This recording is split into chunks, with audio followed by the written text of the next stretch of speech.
Opening, huli na ang lahat.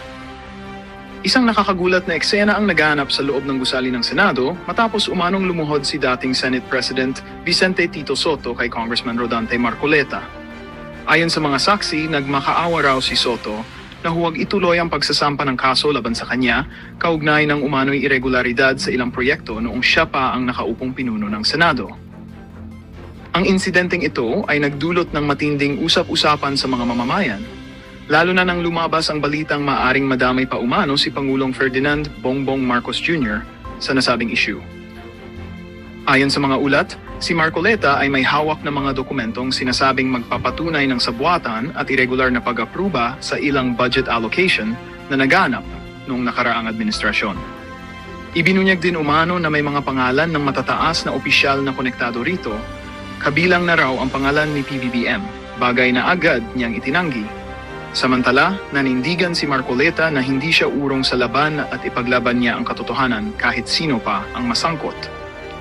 Dahil dito, nagiging mas mainit ang palitan ng akusasyon sa pagitan ng dalawang veteranong mambabatas. Sa panig naman ni Sotto, iginiit niyang wala siyang kinalaman sa anumang anomalya at itinuring niyang political harassment lamang ang mga paratang.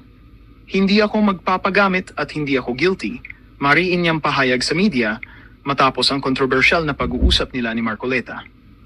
Sa ngayon, inaasahang magsasagawa ng investigasyon ang ilang komite upang alamin ang buong katotohanan. Samantala, nag-aabang ang publiko sa mga susunod na hakbang ni PBBM, lalo na kung mapapatunayang may kinalaman nga siya sa isyong ito.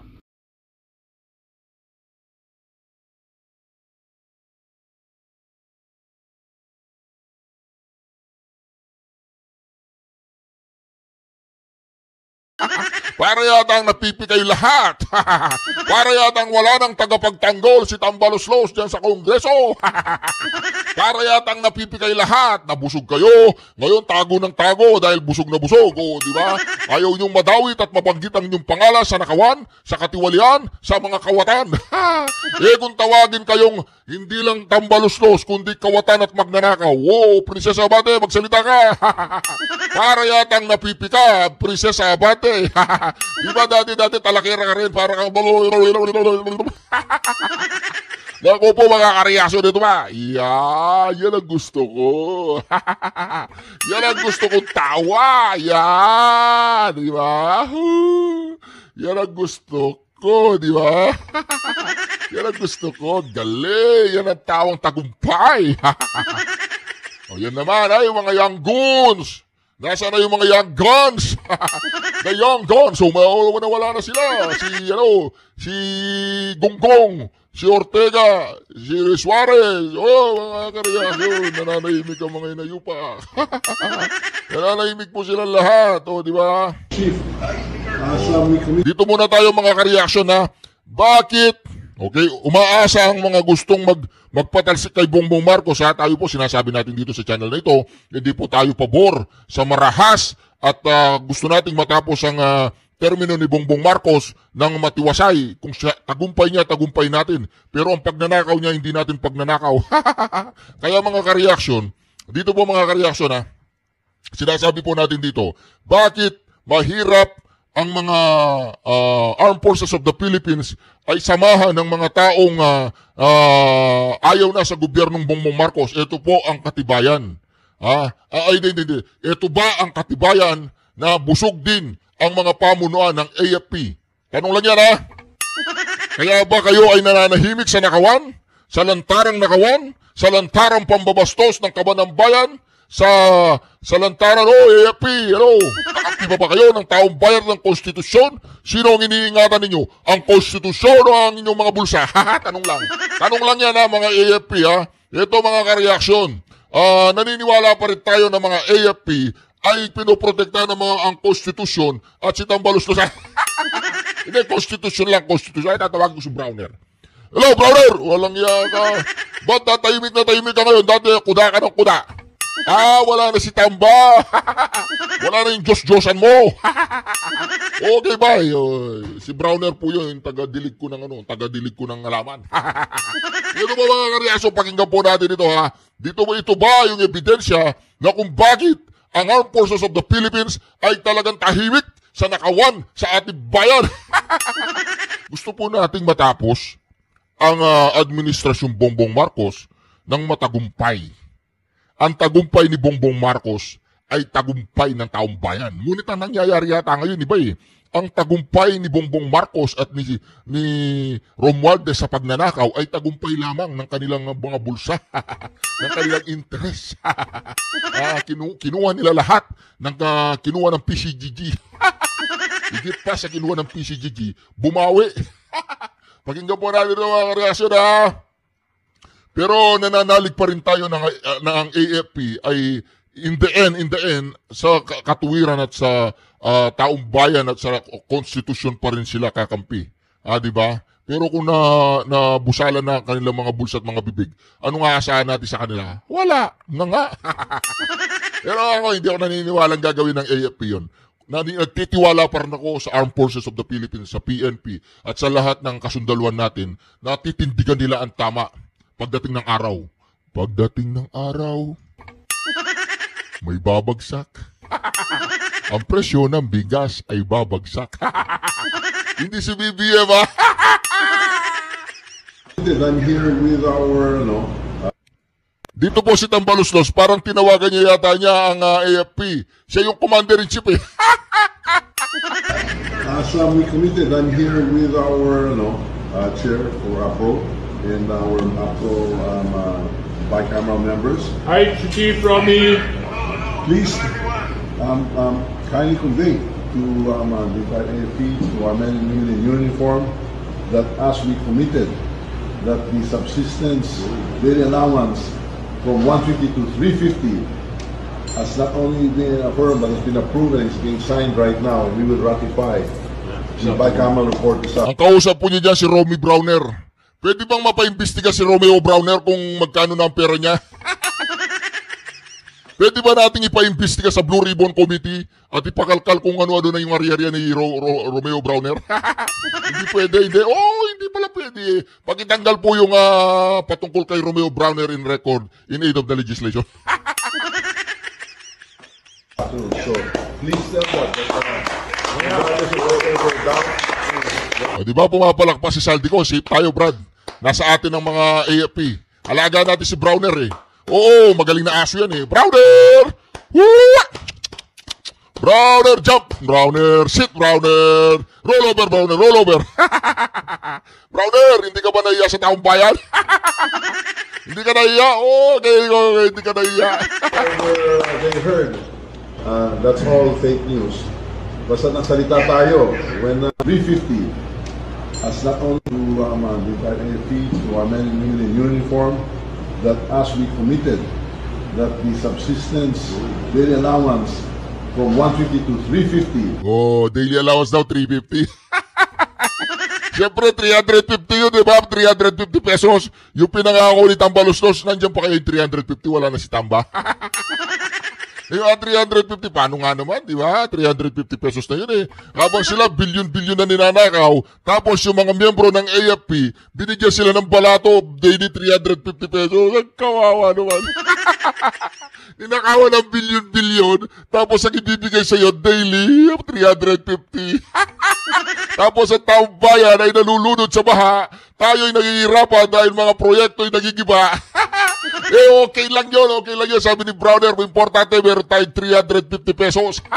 Kahit na lumulubog ang Pilipinas at nahihirapan ang taong bayan at lumulubog sa mga mahirap, huwag na tayong kikibo kahit alam na natin na si Martin Romualdez, si Saldico, si Bongbong Marcos, sila yung mga magnanakaw, okay lang yan. Importante meron tayong 350 pesos. Okay, salute sa'yo, Browner. Has not only been affirmed but has been approved and is being signed right now. We will ratify the bicameral report this afternoon. So please tell that. Isa kang general, pinapaikot ka ng isang congressman na mayaman, na magnanakaw, at ikaw isang general, pinaikot-ikot ka niya sa kanyang kamay, gamit ang perang ninakaw niya sa taong bayan. Ganun ba ang prinsipyo, integridad, dignidad, Romeo Browner? Nakakatulog ka ba ba, Romeo Browner, kapag nakikita mo ang taong bayan ay nakalubog sa baha? Nakakatulog ka ba ng maimbing? Nakakatulog ka ba ng maimbing habang nakasakay? Ang mga diskaya sa magandang sasakyan na nagustuhan niya yung payong, ang sarap ng buhay, at ditong sa Saldico, iba-iba yung mga aeroplano, at nagsalita na ang isang Marines na inahatid niya mga pera ng taong bayan doon sa bahay ni Saldico at bahay ni Romualdez. Ha? Marines yan ang nagsalita. Ginamit pa ang Marines sa katarantaduan nila, pinapabuhat nila ang mali-malitang pera, ginamit ang mga Marines, binalaura ang mga Marines, at sila ang tagapaghatid ng nakaw na yaman ng bayan at inahatid sa mga bahay nila. Nakakatulog ka ba ba, Romeo Browners? Tanong lang. Ay, okay lang, may 350 per day naman eh. That's all fake news. Basta nagsalita tayo when we speak. I as a speaker in the House, when we speak, we mean it and we will always deliver. You are top priority, sir. Please tell the men and women in the AFP, top priority po kayo, and we are fully committed to support all of you and to keep your morale high and to always take care of you. Please convey that. Thank you. Mabuhay ang AFP. Thank you si Browner. Thank you sir, thank you. 350 pesos per day. Thank you sir, thank you. Thank you sir, thank you. Alam mo Browner, isa kang general. Pinaghirapan mo ang posisyon mo. Sila, binoto lang sila ng mga tao. Ikaw pinaghirapan mo, tinaya mo ang buhay mo. Ano ba tinaya mo? Buhay o bulsa? Tinaya mo ang buhay mo. Ngayon, nag-yeser ka sa isang magnanakaw. Sa isang naghahatid, ginamit pa ang mga Marines para iatid ang mali-malitang pera di umano sa mga bahay ng mga yan. Tapos yes sir ka ng yes sir. Ha? Yes sir ka ng yes sir. Abang lubog ang iyong mga kababayan sa baha. Abang ninanakaw ng mga animal na yan, ang kaban ng bayan ngayon nagpapasasa sila. Mga mansyon, mga eroplano, mga helicopter, mga gagandang bahay, mga bilyong pera sa bangko. Tapos ikaw Browner, yes sir ka ng yes sir.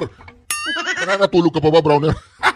Oh, nakakatulog siyempre. Sabi nga, kapag ikaw ay hindi parte ng korupsyon, masama ang korupsyon. Pero kapag parte ka ng korupsyon, didepensahan mo yan. Hindi masama yan. Parte ka ng korupsyon.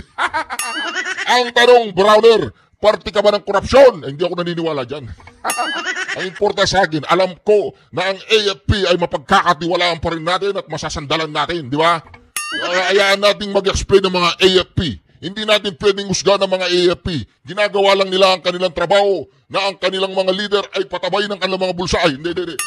Ayusin ang ating bayan Ayusin ang ating bayan. Mga congressman lang pala yun. Browner! Nakakatulog ka ba? Browner! Sleep, Browner, sleep. Mabuhay kayo lahat. Okay. I will relate this, sir, to the troops on the ground, and then I will complete my speech during the AFP anniversary. So that is signed here in the BICAM, that will be ratified tonight in the plenary. We will ratify the budget on Wednesday, and the President will sign it into law. That is as good as gold. So I just wanted to allay any fears that there was anything other than what we had committed in some balance to you and to the troops. Mabuhay. Maraming salamat po, sir. Maraming sa inyo lahat, sir. Ipakita mo si Saldico, ipakita mo kay Browner si Saldico, yung sangamo niya. Ipakita mo. Oh, tama, ipakita mo si Browner. We look forward to our fellowship on the 13th, Aguinaldo. Oh, yes, sir. Okay. Mabuhay. Merry Christmas to all. Thank you. Merry Christmas, sir. Thank you. Oy, pakita mo si Saldico. Oy, tamba, pakita mo si Saldico, yung sangamo niya. Thank you. Magandang regalo ito sa mga Tatago na kayo, tago ka na rin, tamba, tago ka na rin. Rarapiduin ka ni Marcoleta at saka ni Escudero, tamba. Inumpisahan ka na nila, wala na. Yung mga tauhan mo sa Senado, si Pinky, tsaka si Wambol, wala. Hindi mga lawyer yan, walang alam yan. Yes. More will be coming. We'll be looking for more ways to support. Don't worry, brother. More will be coming. Wala na. Yung amo mo, wala na. Hinahabol na siya ng batas. Assure them. Yes, sir. We assure them more for next year as well. Thank you. Yes, sir. Salamat po. Salamat. Matagi mo yan. Salamat po, sabi ni Browner. Yes, sir. Salamat po. Salamat po sa 350 pesos. Magkano po ninakaw ninyo? Bilyon, trilyon. Oy, Browner. Oh, tiwala pa rin kami sa'yo, Browner. Nagtitiwala pa rin ng taong bayan sa AFP. Naniniwala kami na AFP ay may puso para sa mga Pilipino, hindi para sa mga tiwali at mga korap na opisyal ng taong bayan. Naniniwala kami sa ang AFP ay lalabas at maninindigan para sa tama sa konstitusyon at para sa taong bayan, hindi para kay Tambaluslos, kay Saldico, kay Bongbong Marcos at kung sino-sino mga animal na magnanakaw sa tama. Wala na mga karyaso, wala na. Sir, salamat. Thank you. Oo, di ba? Kinausap si Browner, sabi ni Browner, yes sir. Salamat, 350 pesos sir per day para sa aking mga tauhan. Sige, para walang kudeta, walang destabilisasyon. Bigyan mo kami, balatuan mo kami. Isabatas mo yan, 350 per day. Tama naman yun. Ako nga, kung pupwede lang yung allowance ng mga sundalo natin. Kung ako lang kung walang korupsyon. Kung walang korupsyon, 1,000 per day allowance ng mga sundalo natin, men and women in uniform, para maraming men and mga Pilipino ang maingganyo na sumali sa Sandatahang Lakas ng Pilipinas. 1,000 per day. Gusto ko ang sahod ng mga Sandatahang Lakas ng Pilipinas, minimum of 150,000 to 200,000 per month. Yun ang pinakamababang posisyon. Yung mga magsimulang major, colonel, general, hindi bababa ng kalahating milyon hanggang 1 milyon piso buwan-buwan ang kanilang sahod. Ganon, para wala ng korupsyon. Para kapag inoperan sila ng pera, malilitan sila sa pera. Hindi nila ipagpapalit yung 500 to 1 million sahod nila buwan-buwan para magkaroon sila ng reputasyon na hindi na sila magnanakaw. Ganon ang gagawin natin. Ganon ang gagawin ko. Yung magsimulang Master Sergeant hanggang sa Second Lieutenant, kailangan sumasahod yan ng hindi bababa ng 150 to 200,000.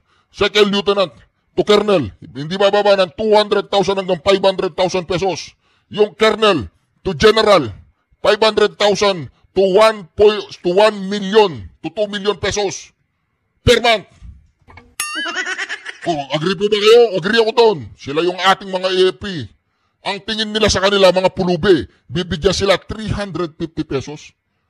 Tatanungin niyo, walang pera ang Pilipinas. Anong walang pera? Ninanakaw na nga yung pera. Bilyon, trilyon. Wala pang pera? Trataduan yan.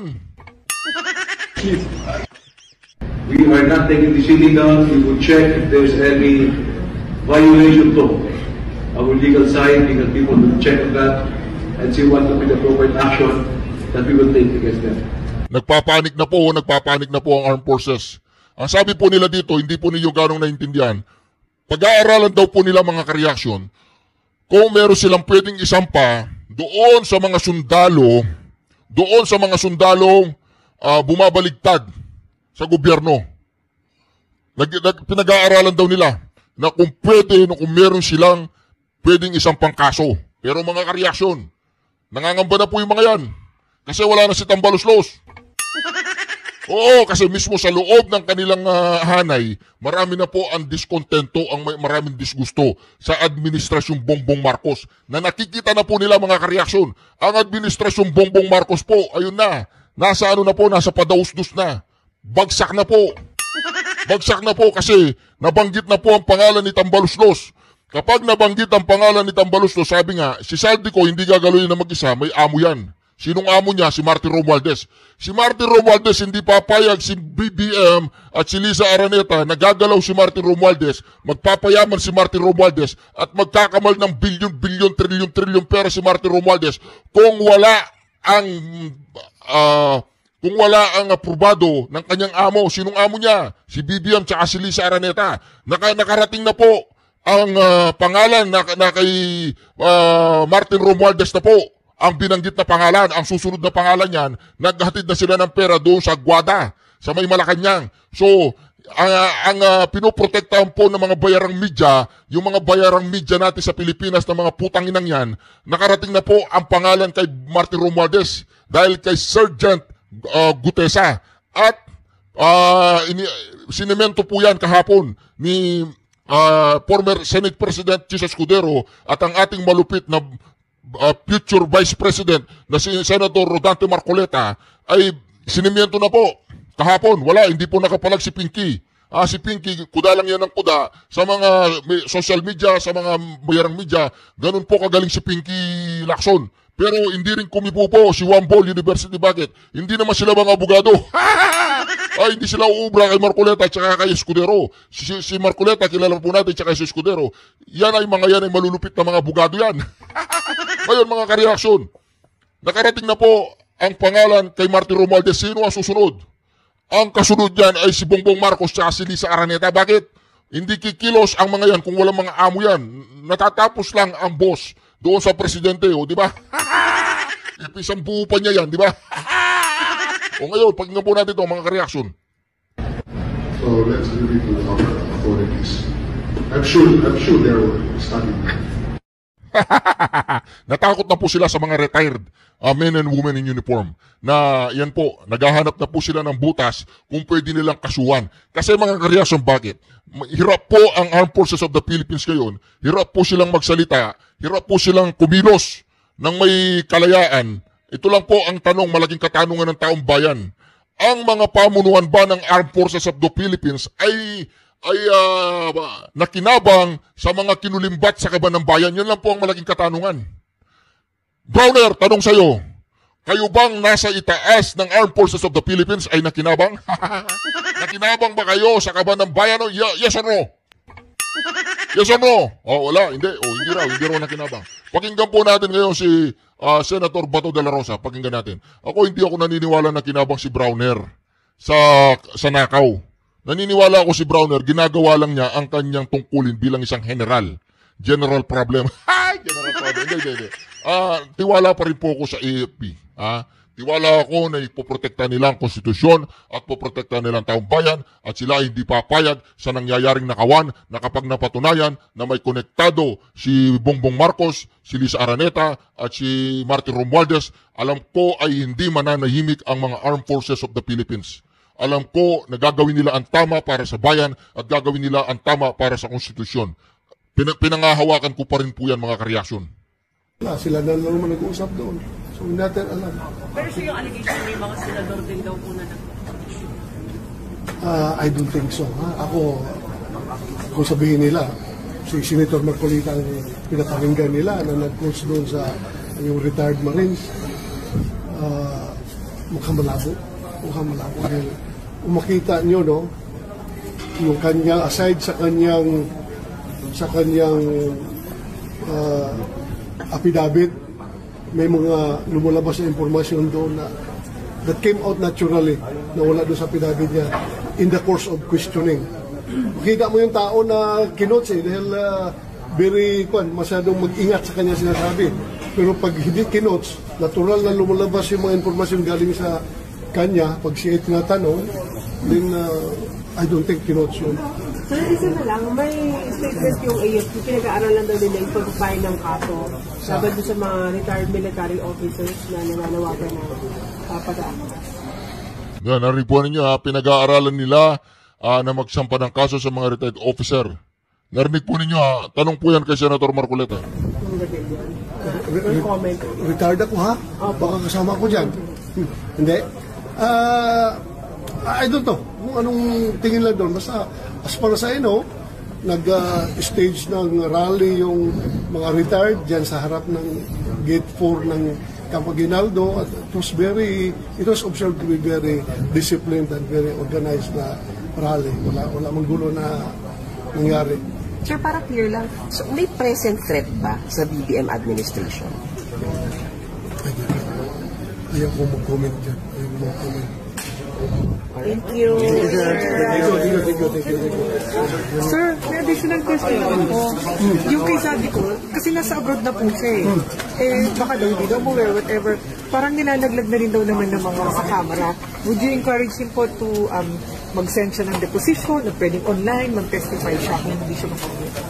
Pwede ba yun, sir? Mahirap yun. Pag magsinungaling siya, hindi natin siya ma-cite in contempt. Di ba? Kung ganun lang, o kaya online, hindi natin siya ma-cite in contempt. What if magsinungaling siya? So, wala tayong hold sa kanya. He should be within our jurisdiction. Opo. And then, sir, sa experience niyo, sir, di ba sa law enforcement, yung ganitong umalis siya ng bansa, what would it mean? What does it mean? Anong tawag yan? Flight means guilt? Ha? Flight means guilt? Ganun ba yun? Kaya nga, sir. Oo, kasi kung innocent ka, you have to fight for your innocence before anybody, any particular investigating agency. Eh, harapin mo. So, yung